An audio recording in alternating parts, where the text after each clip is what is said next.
strongly disagree with any notion that President Obama can in some way claim the upper hand in foreign policy. No way. Mitt Romney clearly and rightly stated that putting our own house in order, building strength at home, is the first and most important requirement to gaining and maintaining strength abroad.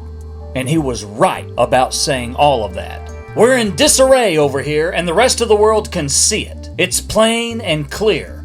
Also, sorry, Mr. President, but making a little funny about progressing beyond, quote, horses and bayonets when trying to explain to Governor Romney that we don't need ships and things because, hey, those are outdated. We have new technology. And proceeded to extrapolate from all of that the diminished need for a strong U.S. Navy, Air Force, and overall military presence in the dangerous world of today, making it clear his lack of vision and understanding of what it actually takes to protect America and deter her enemies. By the way, it's also a military fact that technology hasn't, I repeat, has not in any way even come close to progressing beyond the need for ships. Which, by the way, Mr. President, an aircraft carrier is a big ship. And submarines, which you clearly stated as one of our useful modern pieces of war technology, along with your favored drones and such, are extremely expensive pieces of equipment. Thus, there is a need. There is a continued, overwhelming need for a strong military budget, as stated by Governor Mitt Romney. Which, of course, when he tried to make this statement along with many others, he was rudely interrupted by the president. It is a geopolitical foe. Excuse me, it's a geopolitical foe, and I said... Your job is to sit there and be quiet while the other person is talking, even if you disagree with him. There was an effort on the part of the president to have a status of forces agreement, and I concurred in that and said that we should have some number of troops that stayed on.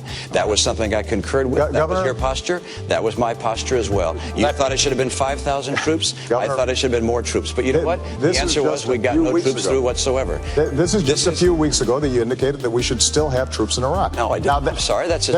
I indicated that you failed to put in place a status of forces agreement at the end of the conflict that existed. Governor, here's one thing I've learned as Commander-in-Chief. You're supposed to hold it. That's why there's a moderator. Otherwise, it'd be just an open free-for-all, a brawl. You guys could get in there and just duke it out.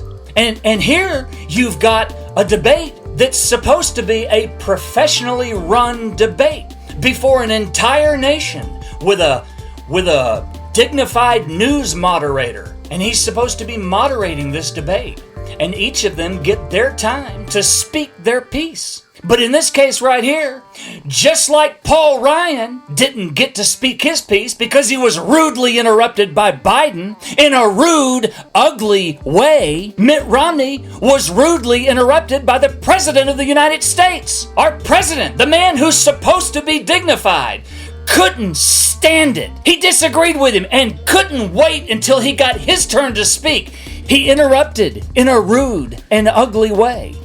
I would have appreciated it had the president allowed Mitt Romney to speak his piece. And then it would have been Mitt Romney's job to keep his mouth shut and let President Obama speak his piece. That's why we have a moderator. But he just couldn't do it. He couldn't stand it. It's as if he was afraid of what Mitt Romney was saying. He was afraid, I guess, that people would believe it. He was afraid that Mitt Romney would come across in a manner that people would believe and buy into, and got scared and interrupted. That kind of behavior is unacceptable. It's unprofessional. It's undignified, especially for a president.